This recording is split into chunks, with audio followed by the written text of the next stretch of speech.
Bonjour, je m'appelle François-Xavier Rousselot et je suis ce qui est entre vous et votre déjeuner. Donc vraiment, merci d'être venu, parce que c'est vraiment sympa de... Je sais pas s'il reste encore des croissants dehors, mais c'est quand même sympa de venir la faim au ventre.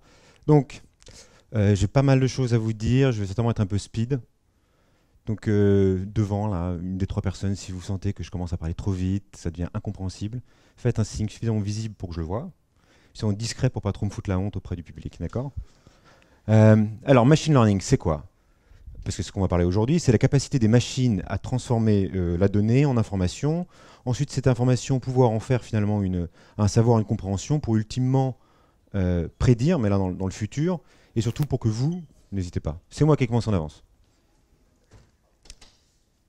Parce que une fois que vous êtes transformé en savoir, que ce soit dans le présent ou dans le passé ou dans le futur, parce qu'en fait, on dit prédiction, mais il faut faire attention à ça, l'ultime goal, c'est pouvoir prendre une action. Et quand cette action, finalement, elle est prise par la machine elle-même, on peut commencer, on déborde sur l'intelligence artificielle. Euh, un truc par rapport on va dire, logistique, au wording, quand je vais dire nous, ça va être les gens qui bossent dans la data. Alors, par inclusion, comme vous êtes venus ici, vous faites partie de nous. Et les autres, ce sont les stakeholders, comme on dit en anglais. C'est peut-être votre boss, enfin vos clients, etc. Peu importe, mais tous ceux qui ne sont pas vraiment dans la data et qui ne comprennent pas.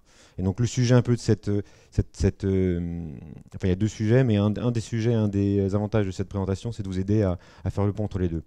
Alors j'ai deux messages importants avec lesquels que je vais essayer de faire passer dans cette présentation. Le premier, ça répond à la question pourquoi est-ce que c'est important. Allez-y, rentrez. Non, non, non, c'est moi qui suis en avance. Je pensais pas qu'il y aurait autant de monde en fait. Il y a une place devant. C'était le truc cruel pour les gens qui arrivent en retard. Il y a une place devant si vous voulez. Non. Donc désolé, je reviens. En fait, pourquoi c'est si important? Et en fait, bonjour. Une petite place devant? Non? Ah. Oh si, c'est super, je vous promets. Bien sûr, regardez. Ah non, il y a peu de place en fait. Waouh. Pas grave, il y aura une vidéo, vous inquiétez pas. Bon, donc pourquoi c'est important? La réponse, je vous donne un spoiler, je vais vous expliquer que c'est le sens de l'histoire. Le deuxième message important, bonjour. Le deuxième message important auquel j'ai essayé de répondre, enfin la deuxième question importante, c'est comment faire? C'est quoi les best practices? Comment faire pour que le projet soit réussi? Et la réponse, je vous donne aussi le spoiler, en fait c'est super simple. Donc, pourquoi c'est important? C'est pas important parce qu'en fait, c'est pas les robots tueurs. Je suis désolé. Il n'y aura pas de Sarah Connor involved dans ma présentation. En fait, c'est important parce que c'est une des. Alors, je suis pas le seul à le dire. C'est vraiment une des plus grandes. C'est pas juste une petite évolution technique, c'est pas juste un sujet. C'est vraiment une des plus grandes révolutions, on va dire, inventions humaines depuis très longtemps. Alors, moi, je la compare. Je la compare à Gutenberg. Finalement, une façon de voir les choses, c'est de dire que le machine learning est au traitement de l'information, ce que Gutenberg était à la transmission de l'information. Maintenant, vous allez me dire, tu es un gros psycho du machine learning, donc tu dis que c'est génial le machine learning, mais bon. Donc, j'ai une autre métaphore, une autre analogie que j'utilise, qui est un peu plus modeste pour le machine learning, et qui est peut-être plus simple d'ailleurs ensuite pour faire des comparaisons, c'est les révolutions industrielles. Parce qu'en fait, il y a eu la première révolution industrielle, c'est la vapeur. En fait, la révolution industrielle, c'est quoi? C'est transformer l'énergie, c'est la maîtrise de l'énergie pour transformer une matière en quelque chose qui a plus de valeur. Avant, c'était l'énergie animale. On a eu l'énergie, la première révolution, c'était la vapeur. Et donc, ça nous a permis de maîtriser l'énergie, de mieux extraire le charbon, parce que c'était la première application. Bon, je vais peut-être un peu trop loin, mais de maîtriser les vins, de faire de l'acier, des meilleures machines. Quand je parle de transformer la matière en quelque chose qui a plus de valeur, en fait, le fait de la transporter par des trains ou des bateaux vapeur, c'est plus de valeur. Et le boom de la deuxième, alors c'est pas aussi simple, hein, ça n'a pas été le truc commence, le truc s'arrête, etc. C'est vraiment, ça s'est chevauché. La deuxième, c'était en fait une façon de voir, et principalement l'électricité et le moteur à explosion. Et là, bam, ça a été la vraie grosse révolution. Donc je suis allé trop loin et trop vite sur le truc. Je me suis un peu allé. Personne m'a fait signe ici. Merci. Je suis seul à abandonner. Alors, donc, c'est vraiment, enfin bon, c'est vraiment le sens de l'histoire. La deuxième chose que je vais essayer de fighter, c'est le fantasme, c'est la réponse, c'est pourquoi est-ce que, enfin comment faire. Et donc en fait, idem, il y a deux gros fantasmes. Le premier fantasme, et ça j'ai péché par ça, c'est les data scientists et les super-héros. Alors c'est super agréable. On apprend un peu à faire du machine learning, après on fait ouais, moi je suis un super-héros. Et d'ailleurs, cette image-là, là, je l'ai trouvée sur un site web qui parle de machine learning et qui dit qu'en gros, est-ce que le data analyst est un Batman ou un Superman? Et il y a une page entière qui explique pourquoi en fait les mecs sont les deux. Euh, on s'aime hein, le matin, on se regarde dans le miroir, on est waouh, qu'est-ce que je suis bon. Donc ça c'est une connerie, je pense que c'est pas très bon d'expliquer ce qu'on fait par la magie en disant non, cherche pas à comprendre, je suis magicien. Et je pense que c'est une des grosses raisons pour lesquelles le machine learning est si peu finalement implémenté, et c'est une des malpractices. Le deuxième gros fantasme, j'ai pas mis de S, j'aurais dû, que je voudrais que vous sortiez et que vous laissiez ici en partant, c'est la phrase typique qui est alors, le machine learning, ah ouais, prédire le futur, il me faut absolument beaucoup de données, hein, c'est du big data. Et puis, il me faut au moins un PhD, voire deux PhD réglementaires pour pouvoir le faire, parce que sinon, de toute façon, l'algorithme, moi, j'y comprends rien, mais le PhD lui-même, il m'a dit un jour qu'il ne fallait pas chercher à comprendre l'algorithme. Donc, personne n'y comprend rien, et on fait des POC qui fail à 80%. Moi, j'ai vu un mec qui frimait, il avait dit 2 tiers, 1 tiers, mais franchement, 80%, c'est déjà pas mal. Et ça coûte du blé, mon boss n'est pas content. En fait, tout ça c'est faux. Non, il ne faut pas du big data, non, il ne faut pas du PhD. Non, failure, c'est pas non, c'est pas forcément le futur. Non, failure, c'est pas forcément un doom. Et non, ça ne coûte pas si cher que ça. C'est le teaser en fait, hein, c'est juste l'intro. Hein. Donc, quoi de neuf sous le soleil? Ça c'est pour frimer avec le latin. Il paraît que ça fait toujours plus intelligent. Alors, en fait, il n'y a rien de neuf sous le soleil. À la fin, le machine learning, dans l'entreprise, c'est finalement toujours le même sujet, c'est une bonne méthode qu'on applique, et sur le chemin de l'application, un peu de créativité, et puis en fait de l'expérience. Soit en discutant avec des gens, soit vous l'acquérez avec des petites loupes, mais de l'expérience. Et en fait, pas les plus, mais ceux qui ont l'habitude de voir des présentations, ils savent très bien que quand on monte des Lego, de quoi on va parler, on va dire, en fait, c'est de l'ingénierie. Parce que finalement, aujourd'hui, le machine learning, il faut vraiment, le truc que je veux que vous sortiez sans, il ne faut pas penser RHD absolument, c'est super compliqué, etc. C'est de l'ingénierie. Un ingénieur, c'est quoi? Il se dit, c'est quoi la bonne question? Il transforme le problème en une bonne question, donc un bon sujet à répondre. Ensuite, il va chercher les meilleurs outils pour le régler. Après, il s'arrange pour que le projet se déroule bien, pour créer la belle machine. Puis après, ça, c'est son trip. Il s'amuse à l'optimiser, comme ça, on peut un peu améliorer, etc. Mais ça, c'est ça aujourd'hui le machine learning. C'est pas des super data scientists.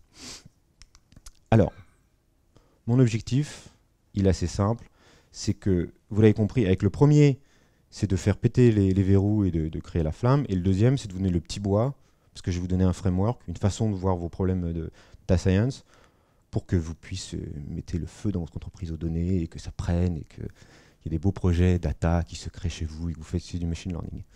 Donc c'est mon humble goal. Ah oui. Alors, comme j'ai dit, c'est condensé.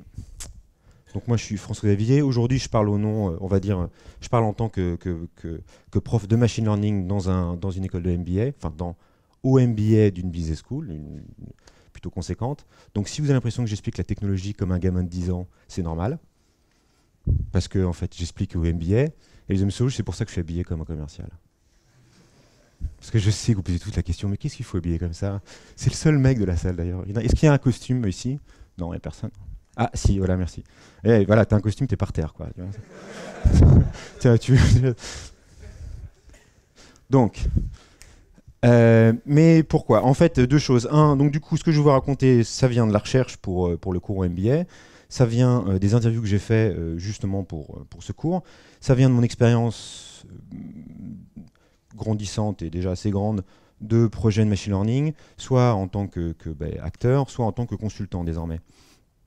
Donc, des fois, peut-être que je fais des petites choses, j'explique pas, mais je vous promets, je parle d'expérience. Alors, je vous ai parlé de machine à vapeur. Ça, c'est le premier cycle, c'est la machine à vapeur. Je suis désolé, hein, je sais que mettre Bill Gates à une conférence Google, c'est comme mettre, je sais pas, Darth Vader à une soirée Star Wars. Donc, mais à la fin, on l'aime bien Darth Vader, hein, c'est notre. Et puis, je pense pas que ça soit Darth Vader. Et puis ensuite, avant Darth Vader, c'était un grand Jedi. Mais bon, En 80, ce monsieur, qui est quand même, a quand même dit, mine de rien, en 80, il dit mon objectif, c'est de mettre un PC dans chaque maison et sur chaque bureau. Et ça, je pense que ça résume bien un peu la première, la première révolution informatique, puisqu'en fait, là, je vais faire le parallèle entre la révolution industrielle et la révolution informatique.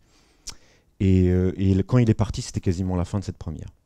Alors, c'est quoi la différence entre ça, c'est donc la fin de ce cycle-là, et celui-ci? Donc, je sais qu'il y a pas mal de différences qui sautent aux yeux, mais il y a une chose qui n'a pas changé. Notamment, alors, enfin bref, il y a pas mal de différences. Pour rentrer là-dedans, il paraît que c'est filmé, donc on va arrêter les bêtises. Il y a une chose qui n'a pas changé. Alors, tout a changé, hein, vraiment tout a changé. Je pense que, bon, on vous saoule avec la quantité de données, mais c'est vrai, on a une quantité de données produites qui est délirante. Mais en fait, ce qu'il faut voir dans ces quantités de données, c'est pas tant le volume par problématique, bon, si c'est important, problématique de stockage ou cloud. Non, en fait, ce qui est extrêmement intéressant, c'est que désormais, le online est beaucoup plus proche du offline. Ça veut dire quoi? Ça veut dire que les choses qui se passent dans l'offline ont beaucoup plus de chances d'avoir un impact dans le online. Je vais reformuler. Ça veut dire que si vous regardez du monde des data, enfin du monde digital, ce qui se passe dans le offline, vous pouvez lire à travers des signaux que vous pouvez récupérer dans le online. Et donc du coup, on peut aujourd'hui, la grosse différence par rapport à avant et ce qui ouvre vraiment plein de portes, c'est que vous avez possibilité de récupérer une information pour décrire le monde. Avant, quand j'étais gamin, enfin du temps de Bill Gates, quoi, en gros, du temps de la photo Bill Gates, je pense que je passais des mois sans créer une seule donnée. Enfin, je veux dire, mon prof notait mes notes sur un cahier, sauf si j'étais pas malade, donc il n'y avait rien à la sécu, je devais créer très peu de données informatiques ou voire zéro données informatique pendant des mois. Puis je téléphone un peu beaucoup, donc il n'y avait rien. Maintenant, ici, passer une journée sans créer une donnée, c'est littéralement se couper du monde. Il faut que j'aille plus vite, je pense. Mais ce sujet-là est important et je le traiterai. Donc tout a changé, la quantité, la façon de choper les données, l'input, l'output. Ce qui est très intéressant, il y a une accélération derrière moi avec la big data parce que finalement, on a complètement changé la façon de stocker, d'accéder et de ranger la donnée. Un truc qui est très intéressant, je le fais vite fait, mais le SQL, typiquement, avant on voyait du temps de ce monsieur, donc ceux qui ont commencé, on va dire en même temps que moi, le premier projet, c'était faire des petites bases de données, c'était transactionnel, on loguait les commandes une par une, et puis ensuite, pour simplifier, on mettait des bases pour avoir tous les fournisseurs, et voilà, pour simplifier. Mais le but du jeu, c'était vraiment extrêmement transactionnel. Là, maintenant, le but du jeu, c'est d'analyser. Donc finalement, c'est colonne row. On commence à regarder les bases de données par la colonne. On ne regarde plus par la ligne. Et un truc qui est extrêmement intéressant, je ne sais pas s'il y a des gens qui bossent là-dedans, mais c'est vraiment un sujet passionnant, c'est le sujet des bases graphes. On regarde les données de façon, comment ça se comporte, enfin les liens entre eux. Ce que j'allais par là, c'est que vraiment, tout a changé, la façon dont on traite la donnée a changé. Deux autres choses, la façon de traiter le projet, et puis un truc fondamental, c'est que là, en fait, l'informatique était le support, là, c'est le produit. Alors, si j'ai pris eux, c'est pas par hasard, parce que c'est le Quantify Self, Nike Plus et Nike Training. Et en fait, le truc qui est aussi qui est intéressant par rapport à ça, c'est que finalement, là, le produit, c'est juste de la donnée. C'est des gens qui courent, les données que vous courez, vous les transformez. Par contre, il y a une chose qui n'a pas changé, pour aller vite, c'est que, enfin, il y a une chose qui est en train de changer aussi, c'est par rapport au support produit, c'est qu'en fait, malheureusement, encore dans l'entreprise, les projets informatiques sont vus comme des projets support. Donc ça devient intéressant qu'il s'agit de gagner du fric. En période de crise, il faut réduire. Oh putain, on va faire des projets informatiques pour optimiser. Par contre, des projets vraiment d'investissement, c'est plus compliqué. Non, le truc qui n'a pas changé, c'est ça en fait. Donc ça, c'est Sheldon avec son histoire d'algorithme de l'amitié. Alors, pour ceux qui sont venus là par hasard, qui font partie de nous, mais qui sont, je vais réexpliquer un petit coup le machine learning. Un exemple classique, c'est comment c'est le jeu d'échecs. Donc en fait, on explique, le machine learning finalement c'est un truc, c'est un système, tu lui montes 10 000, 100 000, 1 million de parties d'échecs. Et à la fin, il sait ce que c'est un échiquier, il sait différencier les pièces, il sait comment elle bouge, il sait jouer et surtout, il arrivera à me battre moi ou à battre très certainement pas mal de gens. Mais en fait, là, ce que je viens de dire, c'est que j'ai programmé un jeu d'échecs sans faire d'algorithme.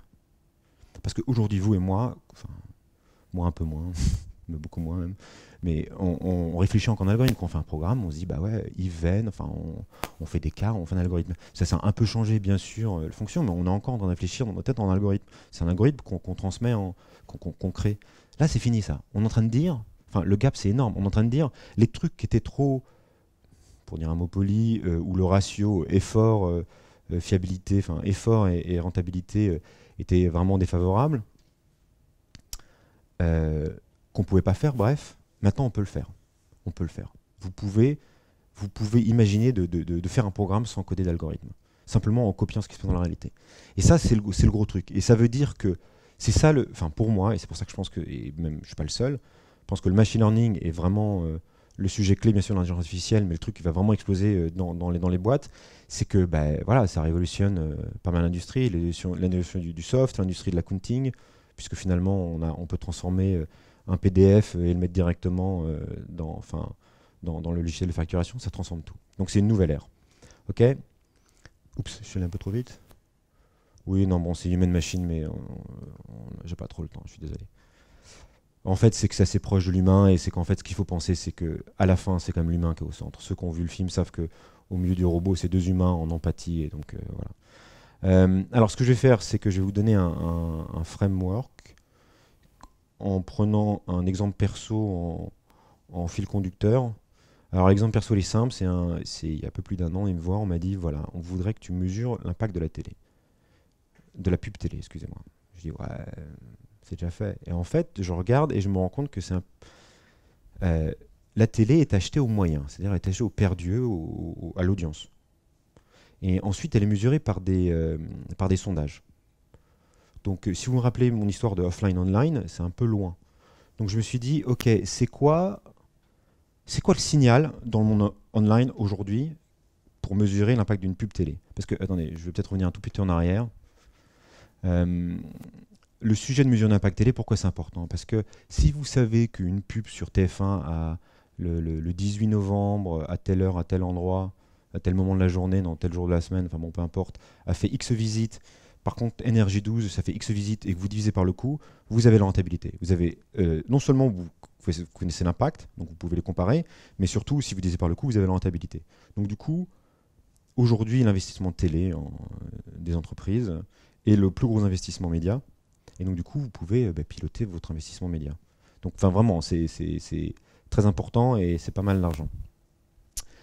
Je vous la fais vite, mais en fait, rapidement, on se rend compte que quoi que vous fassiez, même si vous ne voulez pas, vous faites une pub télé, il y aura un impact sur le web. Parce qu'en fait, les gens, enfin, vous pourrez le lire, et en particulier sur votre site web. Ça dépend des gens c'est un peu différent, ça dépend on va dire des boîtes, des clients, enfin plus comme vous, ça peut être différent, mais on va prendre simple, c'est sur un site web. Et donc vous voyez le signal. Donc ça, finalement, le pont entre l'offline et online, c'est ça. Donc ici, le sujet, c'est principalement de la collecte. Donc vous allez avoir un projet collecte, un projet IoT éventuellement, pour certaines boîtes. Et le vrai sujet, ça va être les anomalies, les problèmes techniques, problématiques de nommage et de granularité de données que vous voulez. Deuxième étape, une fois que vous avez la donnée, vous devez transformer la donnée en information. Si j'ai pris le chat, alors c'est le plus important. Si j'ai pris le chat, c'est imaginez que le truc physique que vous voulez représenter, en fait, c'était un chat.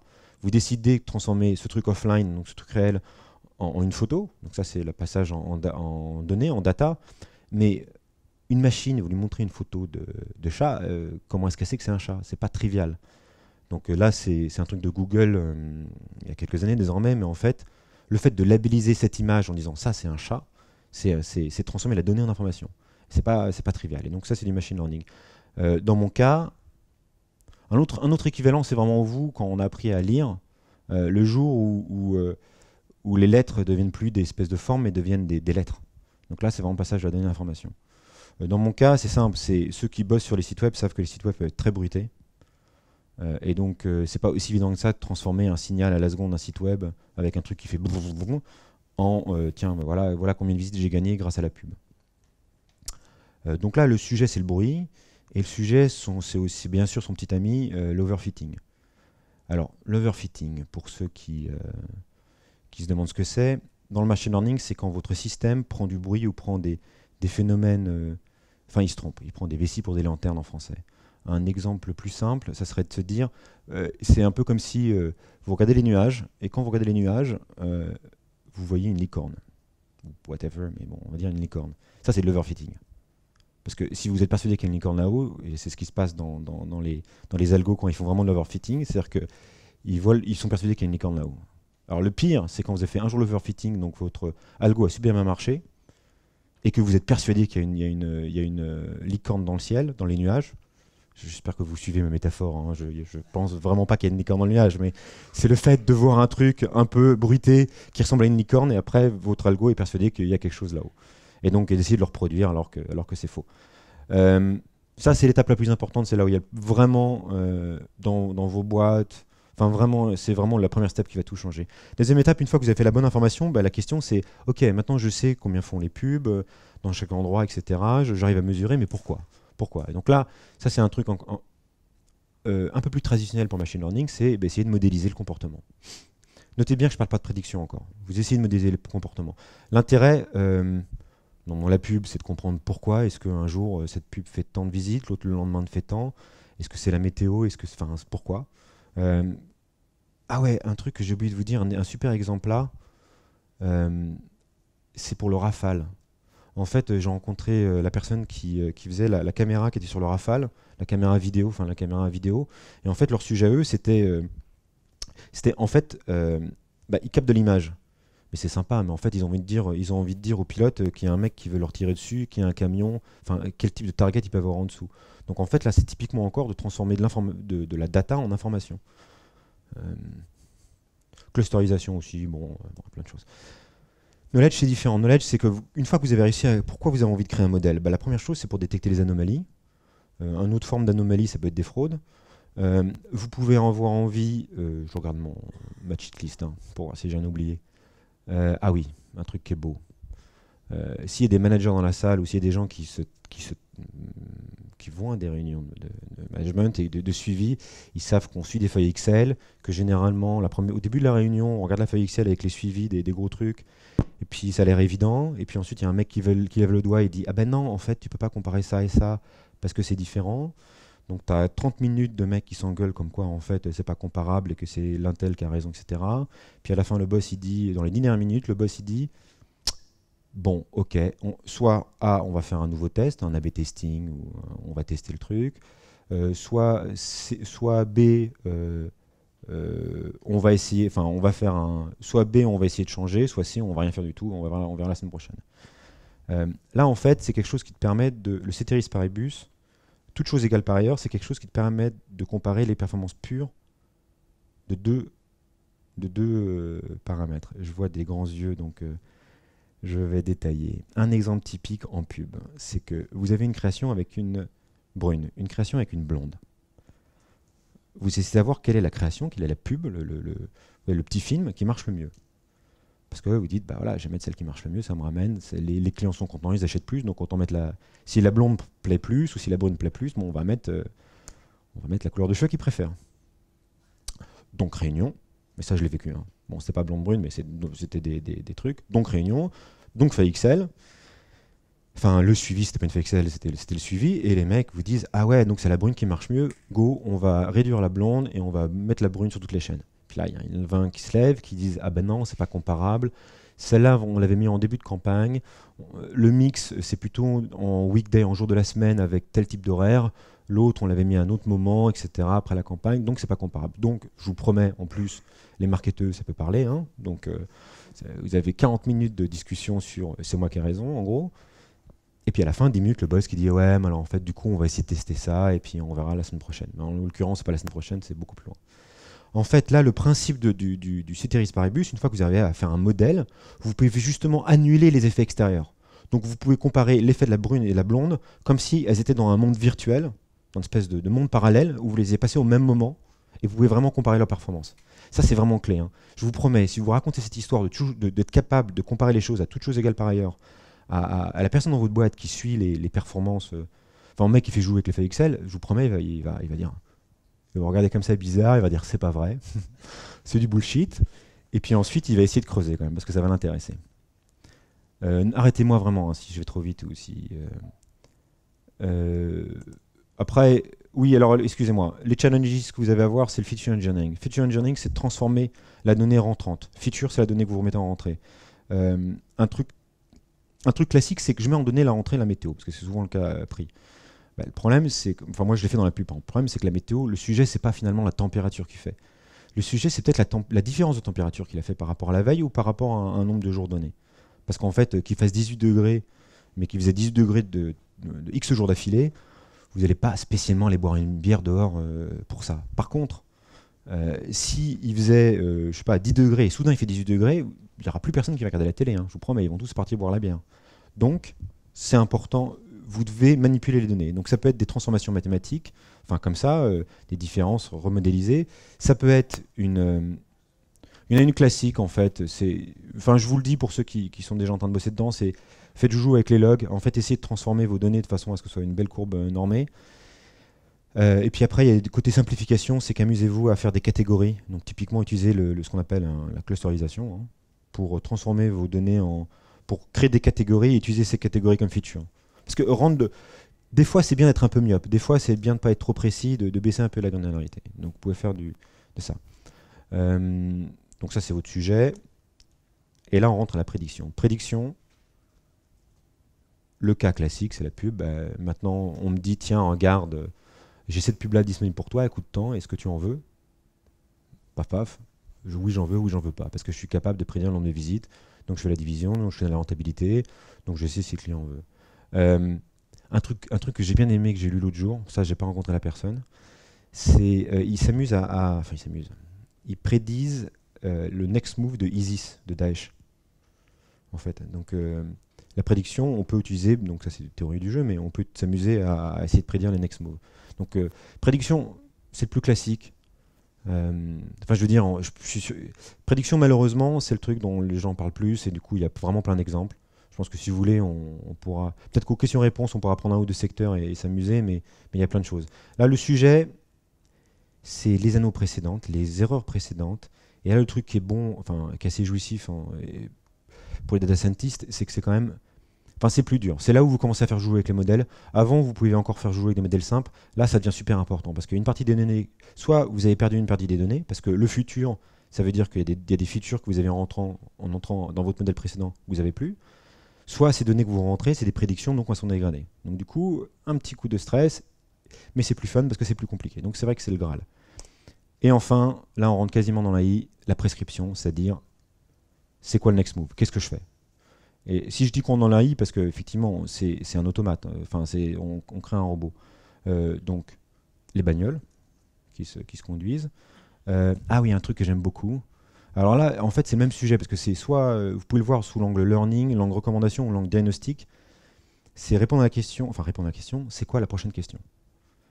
Vraiment, quand vous faites des algos qui sont capables de dire, pas juste de dire c'est quoi la prochaine question qu'il faut poser, c'est quoi le next move, ça c'est beau parce que ça veut dire que vous avez compris, enfin bref, c'est l'optimisation.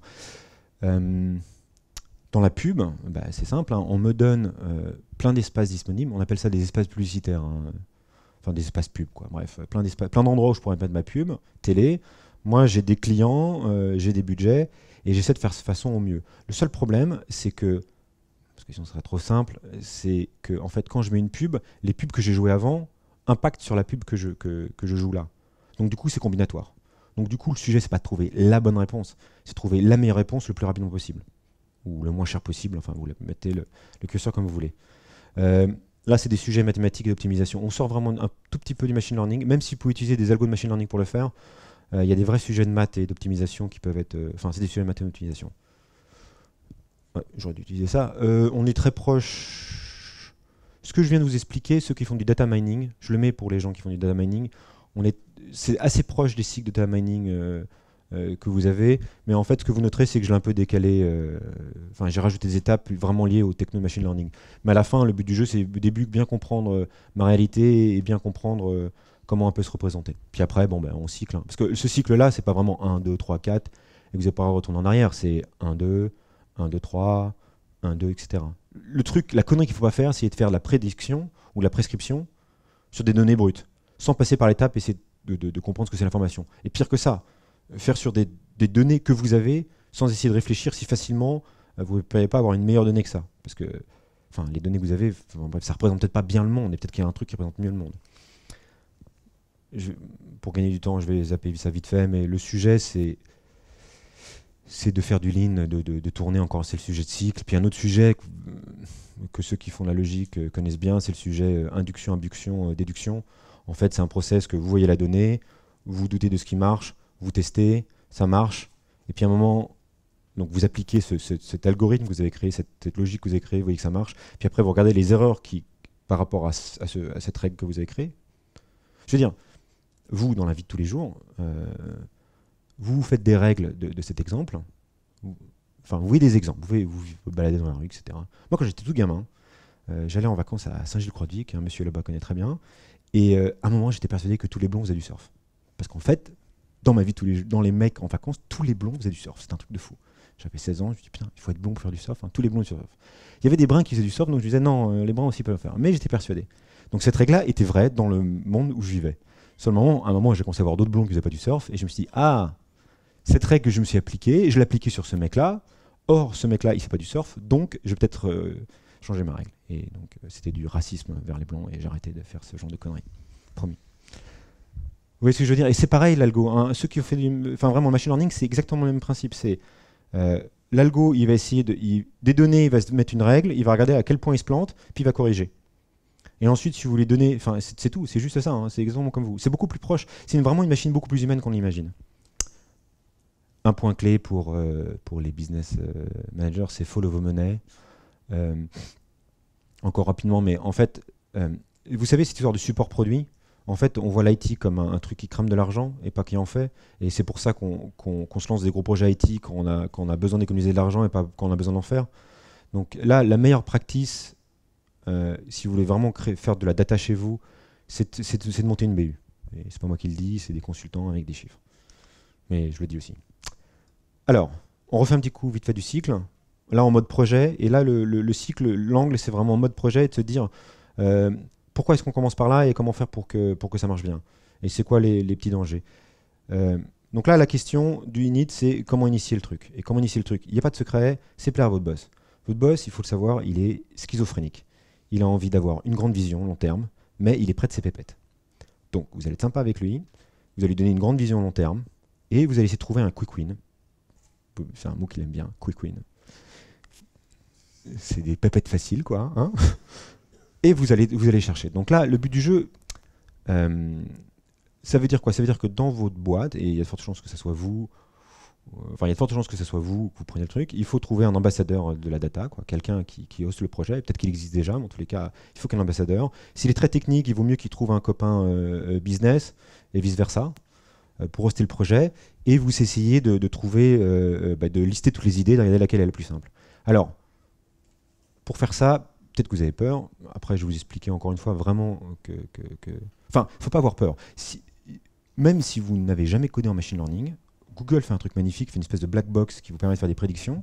Rien qu'avec ça, vous pouvez regarder si votre intuition par rapport à une donnée, par rapport à un événement, par rapport à un comportement est vrai, et faire un POC. Sans même, je sais que ça peut paraître une hérésie, mais sans même savoir ce que c'est le machine learning, vous pouvez commencer à regarder un peu ce qui se passe. Puis après, vous prenez des cours, vous apprenez. Je sais que la personne est ici, il y a un excellent meet-up de machine learning à Nantes. Donc moi, c'est comme ça que j'ai fait. Hein. J'ai très rapidement dans mon business, j'ai trouvé des problèmes, j'avais pas à résoudre. Je suis allé au meet-up. Bon, j'étais expatrié, je suis à Paris maintenant. Je suis désolé. C'est aussi pour ça que j'ai un costume. Et c'est aussi t'es à Paris, non? Voilà. C'est QFD. Donc là, j'ai la règle et en fait, c'est de la connerie, mais c'est pas grave. Et donc, bref, tout ça pour dire qu'aller à ces gatherings, parler avec des mecs, essayer de rencontrer des... Typiquement, hier, j'étais avec le CEO slash CDO de Le Bon Coin. Et en fait, entre CDO, parler entre gens responsables, des groupes d'users, quoi, pas forcément ceux qui ont la réponse, mais ceux qui ont le même problème. Déjà, ça aide beaucoup. Ou prenez des consultants, bien sûr. Des consultants, des boîtes, tout ce que vous voulez. Donc la ressource, c'est ça, c'est un data, un métier. Et le livrable, c'est vraiment une présentation auprès de votre boss qui lui dit, écoute, c'est par là qu'on va. Et la première step, je te laisse 2 choix, mais en fait, c'est ce choix-là que je veux. Et puis voilà. Ah, ça, je sais qu'il y a un excellent talk sur l'innovation, un peu après moi, en début d'après-midi. Juste pour vous dire un truc, l'innovation, c'est l'innovation, avec l'ingénierie, mais c'est l'innovation. L'innovation, c'est finalement, entrer l'innovation dans une boîte, c'est accepter le changement. Accepter le changement, il faut que votre boss ait une vision, il faut que vous soyez confiant sur le fait que vous trouviez un projet, le premier projet pour démarrer, où vous soyez à peu près à l'aise sur les skills. L'incentive, c'est que ça fasse plaisir à quelqu'un, quoi, hein. Pas juste à vous, mais qu'il y ait quelqu'un qui espère gagner un peu de fric. La ressource, bon, ça c'est justement que votre boss soit suffisamment content pour vous dire allez vas-y, je te donne du temps ou de l'argent. Et l'action plan, si le premier step est simple, vous avez un action plan. Et puis après, à chaque fois que vous allez tirer, vous allez acquérir de l'expérience, donc l'action plan sera de mieux en mieux, vos skills seront de mieux en mieux, et puis votre boss verra que ça avance, et donc vous aurez de plus en plus de ressources. L'autre truc vite fait, c'est que Agile, en fait, il inverse ça. Là, je speed un peu, hein. Il inverse ça, c'est que mettez-vous comme contrainte, ou lors de cette fameuse réunion par rapport à votre boss, dites-lui, voilà le budget en ressources, et voilà le temps que j'ai passé, et puis après, on verra bien ce qui va sortir. Et c'est super important de fonctionner comme ça. Parce qu'il y a quand même si je passe mon temps à dire que c'est de l'ingénierie, il y a quand même une partie exploratoire. Et donc du coup, c'est quand même compliqué. Enfin, je pense pas que, c'est compliqué de dire si vous démarrez vraiment sur le sujet dans votre boîte, de dire ça va prendre tant de temps, ça va coûter tant, etc. Enfin, c'est juste pas possible. La data, là les questions, c'est quelles données ai-je? Ça c'est la meilleure première question. Et qu'est-ce que ça représente plutôt que quelles données j'ai besoin? Parce que là, ça veut dire que vous allez partir dans des projets de collecte, ça peut être vite ardu. Donc c'est vraiment des projets de collecte de data, IoT et data structure. Mais idéalement, c'est vous partez de ce que vous avez sur le premier. Et si vous commencez par ça, une fois que vous avez de boss en copain, en allié, le deuxième personne qui est indispensable pour tout projet data, c'est l'IT. C'est votre oxygène. Vous ne pouvez pas vous amuser à lancer un projet data, le concocter avec le mec du métier, avec le marketing, et puis débarquer un jour voir l'IT, leur dire bah voilà, allez, on fait ça maintenant, etc. Ça va juste pas passer.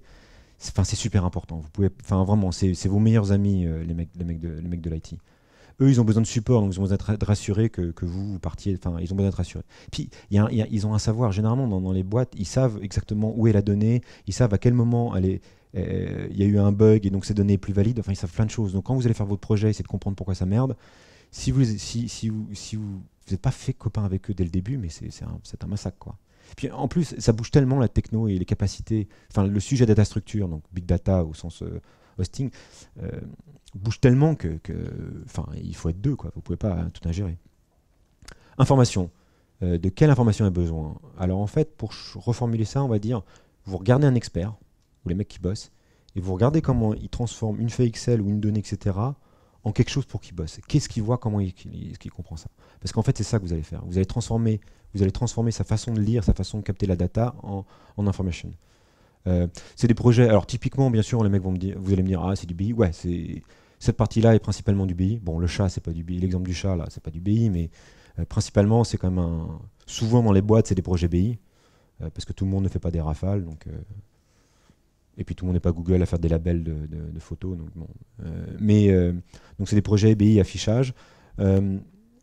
Donc là, la nouvelle ressource par rapport à votre équipe ou le nouvel allié super important, c'est le dev, c'est le chef de projet. Parce que si vous n'êtes pas capable de transformer en soft, de montrer, de rendre accessible votre travail, que c'est juste des POC dans un coin qui sont tout foireux, il faut faire plein de choses, et que c'est pas utile, vous n'allez pas ça va servir à rien pour la boîte, vous n'allez pas acquérir l'adhésion, etc. Et c'est une des raisons pour lesquelles les projets fail et s'arrêtent, parce qu'en fait, on a fait un POC, ça sert à rien, on ne sait pas comment le mettre en œuvre, etc. Donc il faut mettre en œuvre dès le début, le premier petit projet, vous le mettez en œuvre. Je speed, hein, je suis désolé. Après, on essaiera d'avoir 10 minutes pour les questions.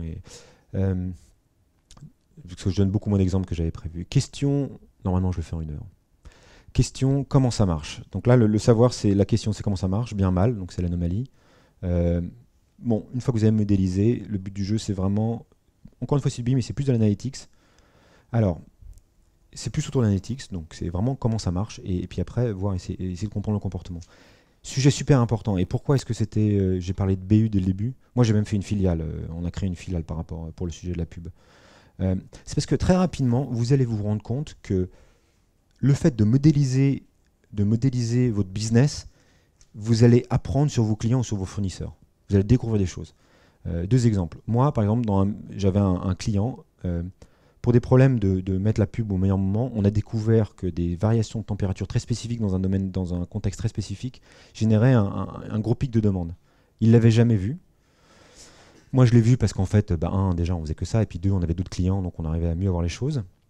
Mais nous, c'était intéressant pour mettre les pubs au bon moment et donc optimiser le placement des pubs, mais eux, c'était super important pour leur opération.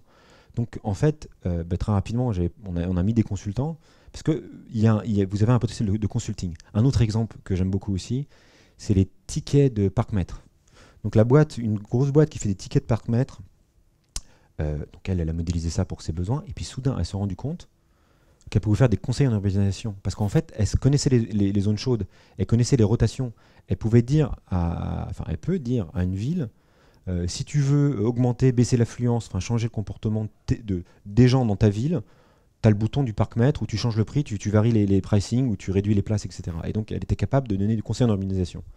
Donc, vous, très rapidement, quand vous allez modéliser votre business, vous allez mieux comprendre vos petits copains. Justement, là, les potes, les gens avec qui vous allez beaucoup bosser, c'est le métier. Et principalement, parce que ceux qui comprennent ce qui se passe, c'est ceux qui connaissent le client le mieux dans la boîte. Mais surtout parce qu'en fait, ils vont vraiment stresser. Ce truc-là, ça peut apparaître comme le beau robot tueur. Parce qu'à un moment, vous dites au mec, je comprends ton business, je fais un outil qui fait analytics, donc pourquoi est-ce que j'ai besoin de ton cerveau puisque j'en ai un électronique. Donc ça peut être mal perçu. Un autre petit exemple rapide par rapport à ça, c'est que je suis allé, par rapport au truc de pub, on pouvait gérer le planning publicité. Donc je suis allé voir un gros groupe, on est allé voir un gros groupe. Ça c'est pas tout le monde fait ça, mais c'est un des cas. On est allé voir un groupe qui vend de l'électroménager, du meuble, etc. On est allé leur dire, voilà, on était voir le DIRCOM, on a un super truc pour toi.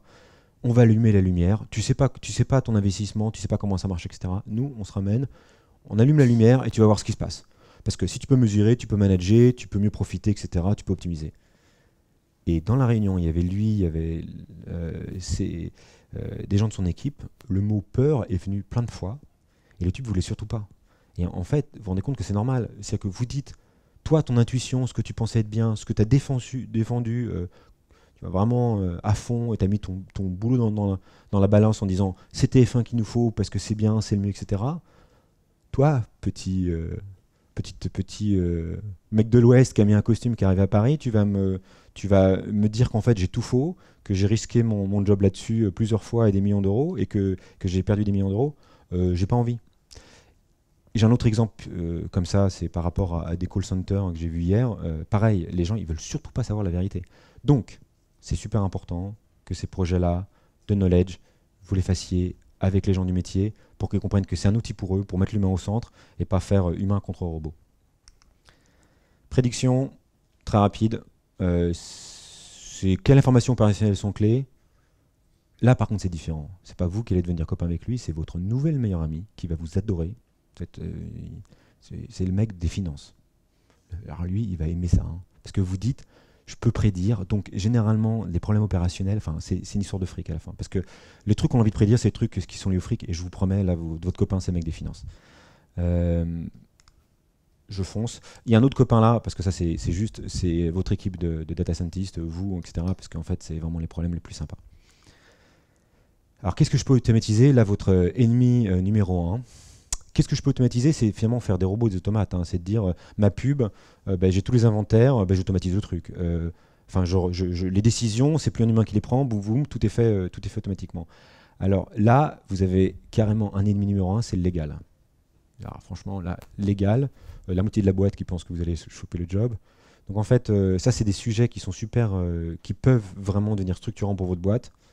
Donc c'est que le board, et il y a des vrais sujets légaux. C'est-à-dire qu'un exemple typique, c'est pas OK pour un humain de discriminer. Donc c'est pas OK pour un automate, pour un algo de discriminer. Donc je veux dire, vous pouvez pas, si vous mettez en place des outils et vous regardez pas ce qu'ils font, hors contrôle, c'est un employé qui devient fou, quoi, qui fait un peu ce qu'il veut. Donc il y a quand même des problèmes légaux. Il y a des vrais problèmes légaux sur ce sujet-là. Je fonce. Parce qu'en fait, je voudrais garder quand même, je vais zapper ça. Donc ça, c'est comment on se voit, je voulais un peu faire référence, c'est comment les gens nous voient. Si on se voit comme un mec super smart, et en fait, il nous voit comme, il est gentil, des fois il fait de la magie, mais on comprend pas trop ce qu'il dit. Alors ça, c'est comment votre patron comment beaucoup, eux, les autres, là, ceux qui sont dehors de la salle et qui n'ont jamais touché au truc, ils voient le data science. Ouais, c'est du fric, l'or noir. La réalité, c'est ça. Votre job, c'est une masse de données incroyable et il va falloir traiter tout ça. C'est vraiment la décharge. Hein. Et ça, je suis un des premiers. Alors, ce slide-là, je tiens à remercier le CEO de Le Bon Coin. C'est lui qui m'a donné. C'est lui qui m'a dit qu'il avait convaincu son board grâce à ça. Et en fait, je trouve cette idée géniale parce que c'est vrai. Hein, vous avez une masse de données et vous devez chercher la nuggets au sein de cette masse de données. Vous devez organiser un bordel monstre. Ça, c'est typiquement quand les mecs fantasment sur Data Lake. La vérité, c'est ça. Hein. Data Lake, c'est ça. Je vous en montre un. Donc, ça, c'est le gros sujet. Je speed. L'autre gros problème que vous allez affronter, c'est que c'est toujours compliqué de sortir d'un optimum local. Je veux dire quoi? Je veux dire, en fait, votre boîte où les gens fonctionnent d'une manière, ils sont habitués à être là, ou plutôt à être là. Et en fait, si vous venez avec des trucs innovants, super, etc., mais qui transforment un peu le job, parce qu'il y a un pouvoir d'ubérisation, un pouvoir disrupteur du machine learning assez fort. Vous leur dites, de là, il faut aller là. Il y a une montagne à monter, et je vous promets, c'est souvent les sujets humains qui vont faire que justement 80% des POC fail. Ok, allez, je speed. Donc, vous avez compris, le récap, c'est pourquoi c'est important? Parce que c'est l'histoire. Parce qu'en fait, c'est pas juste une techno comme ça qui arrive. C'est pas juste un sujet, déjà c'est un ensemble de techno, ça fait longtemps que c'était là, donc c'est pas nouveau, mais c'est simplement que c'est une pièce qui s'embrique dans une mécanique de l'histoire, qui est d'abord, on a transformé l'énergie, on est passé de l'énergie animale à l'énergie mécanique, on a appris à industrialiser, à transformer les biens avec de l'énergie, et maintenant c'est l'information qu'on transforme. On a condensé, on a réussi à la faire passer dans les tuyaux toujours plus rapidement, toujours mieux, la stocker, etc., la manipuler, et maintenant on a trouvé le moyen de la manipuler beaucoup plus rapidement, de la traiter beaucoup plus rapidement. Et donc du coup, il y a vraiment un univers des possibles énorme qui s'ouvre à nous. Donc c'est pour ça que c'est important. Mais l'avantage, c'est qu'aujourd'hui, on a les outils pour l'utiliser. Deuxième point, c'est que c'est simple. Ne vous prenez pas trop, prenez-vous la tête, mais prenez-vous pas trop la tête sur le fait qu'aujourd'hui, je sais pas encore, je comprends rien, il paraît que c'est compliqué. Waouh. Alors vous n'avez rien fait, pas de signal, rien. Mais alors derrière, j'ai un mec qui me dit 5 minutes, donc je vais me dépêcher, qui me prévient qu'il faut que je me dépêche. Donc, mais c'est le dernier slide, promis. Je suis désolé, j'étais un peu agressif. Donc, qu'est-ce que je disais déjà? Mince, qu'est-ce que je disais? Ah oui, que le deuxième sujet, c'est que en fait, c'est simple, on est au niveau de l'ingénierie, donc je pense que beaucoup dans la salle sont des ingénieurs, donc c'est vraiment, posez-vous la bonne question, regardez ce que vous avez comme outil. Au pire, prenez l'outil à tout faire, donc une boîte noire comme Google Predict là, qui vous fait tout, regardez ce que ça donne, et puis allez-y, quoi. Et puis ensuite, de toute façon, vous allez apprendre en marchant. Et alors, comme je vous l'ai dit, tout ce que je souhaite de la fin de cette présentation, c'est que l'objectif, c'est que vous partiez chez vous avec la motivation et des idées pour faire des projets data. Donc moi, mon critère de succès, ça sera s'il y en a un d'entre vous dans 6 mois ou 1 an, ou un petit mail en me disant « Ah ouais, FX, tu m'as donné des idées, etc. » On a lancé un projet. Je serais vraiment très content qu'il y ait au moins un projet data qui sorte, parce que c'est bien de prêcher, mais bon, il faudrait quand même qu'il se passe quelque chose. N'hésitez pas à me suivre sur LinkedIn. J'ai commencé à poster parce que là, il y a plein de choses que j'ai zappées, mais je pense à des petits articles sur les best, worst practice, etc., etc. Donc voilà, partez et allez répandre la bonne parole. Machine learning. Merci.